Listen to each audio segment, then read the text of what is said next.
the new document. In Adobe InDesign, you can create a document however you want. There are a couple of ways you can manipulate it in order to create the perfect document that you need. When you open InDesign, you can click on the document option that is under the header called Create New, or you can click on the File menu and choose New Document. The shortcut to receive a new document is Control-N.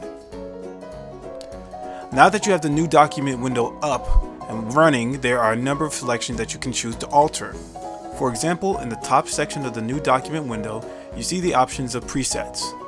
Document presets allow you to choose a saved document preset that you customize. We'll speak on that a little bit later. The next option is the intent. This option changes the dimensions and measuring units to fit the intention of print, web, and digital publishing. The other options are the number of pages and the start page number. These choices are self-explanatory. You put in the number of pages you want in your document and you click OK, and the number of pages will show up in your document. But the options right next to it needs to be acknowledged. Facing pages allows the number of pages that you make face side to side to make it look like a spread.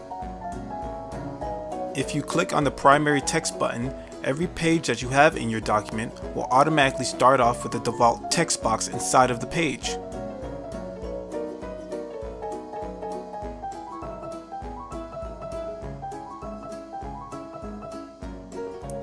The page size allows you to choose different sizes that are in the drop-down list. So let's just say that you want to create a document for a letter or maybe a business card. You can choose that option, and the preset for that option will have the approximate dimensions for a letter or a business card. You can also do that for the intention of web and digital publishing. You can manipulate the width and height to your leisure. If this is the first time you're using InDesign and you're on the print version of the new document, you might notice something different about the unit size for the height and the width. For print, they use the unit conversion of pica.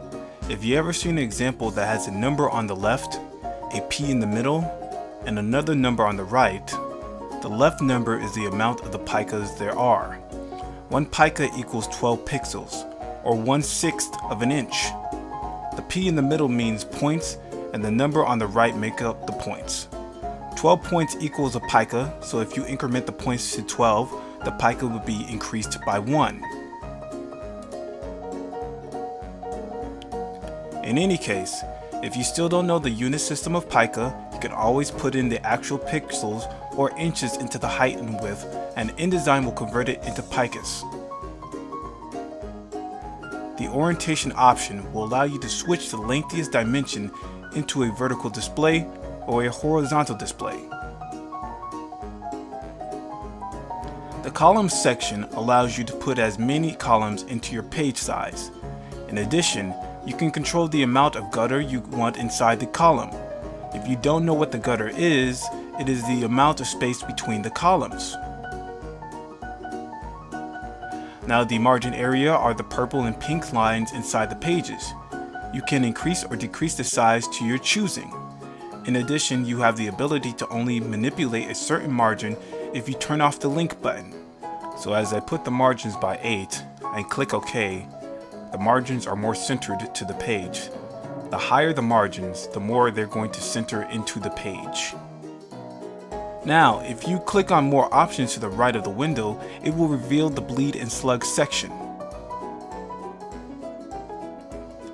The bleed section tells the printer where to print to trim off the area of the content.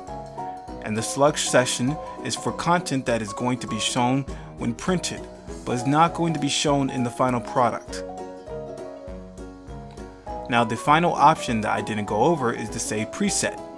If you want to customize a certain size, margin area, or bleed and slug, and you want to use this customized document for future use, then you click on the Save Preset button.